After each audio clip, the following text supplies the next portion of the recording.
Mohamed Amin passa les premières années de sa vie dans la province de Jumak en Éthiopie. Son père était un fermier de la contrée.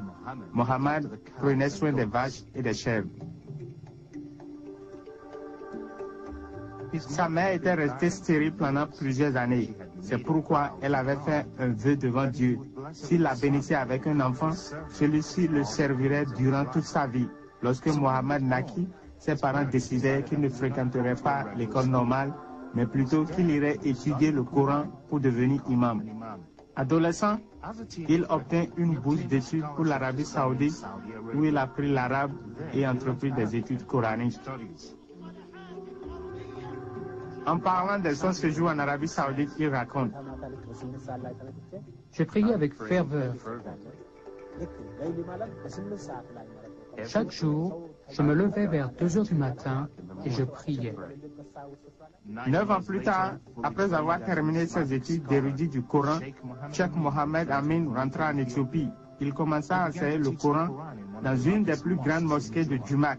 Quelques années plus tard, il quitta l'Éthiopie à nouveau pour continuer cette fois-ci ses études au Soudan. Cependant, à peine une année s'était-elle écoulée que le voici de retour en Éthiopie. Mystérieusement, sa santé avait commencé à se dégrader très rapidement. Durant cette période, j'ai perdu beaucoup de poids. Je suis devenu un squelette ambulant. J'ai perdu mes cheveux. Mon nez et mes dents étaient les seules parties reconnaissables de mon corps. Le reste se décomposait lentement. Sa famille l'amena à l'hôpital, mais tous les efforts pour le guérir furent vains. J'avais des furoncles et des plaies douloureuses qui me couvraient de la tête aux pieds. Pendant des années, Mohamed avait gardé un secret.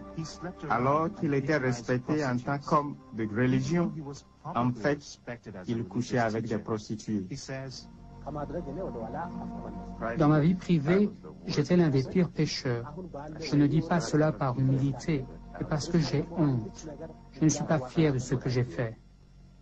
J'ai contracté le sida à cause de la promiscuité que je vivais. Mais c'est à ce moment-là que le miracle s'accomplit. Très tard une nuit, j'ai eu une vision. La chambre de l'hôpital devenait de plus en plus lumineuse. Jésus, habillé en médecin, est entré dans ma chambre et s'est tenu debout devant mon lit. Il m'a contemplé avec amour et affection et m'a dit: Mohamed, lève-toi.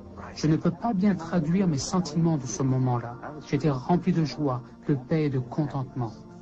C'est à cet instant-là que Mohamed crut en sa guérison. Maintenant, je crois que Jésus est le Fils de Dieu. J'ai décidé de le suivre. Mohamed était allaité depuis 5 mois. Il certifie qu'à peine une semaine après que Jésus lui est apparu, il commença à marcher de nouveau. Mais l'histoire ne s'arrête pas là. Des examens de détection du sida avaient d'abord révélé la maturité de la maladie. Les nouveaux examens montraient que Mohamed, au-delà de la vraisemblance, n'avait plus le sida. Miraculeusement, Cheikh Mohamed Amin avait été guéri du sida. Freyo Lama est un évangéliste éthiopien. Il rencontra Cheikh Mohamed Amin puis après sa sortie de l'hôpital. Freyo raccompagna Mohamed à la maison, lui offrit un lit et lui lava régulièrement ses plaies et ses blessures. Je sentais que le Seigneur allait faire de lui un instrument privilégié. Ce fut un acte de compassion qui changea complètement la vie de Cheikh Mohamed Amin.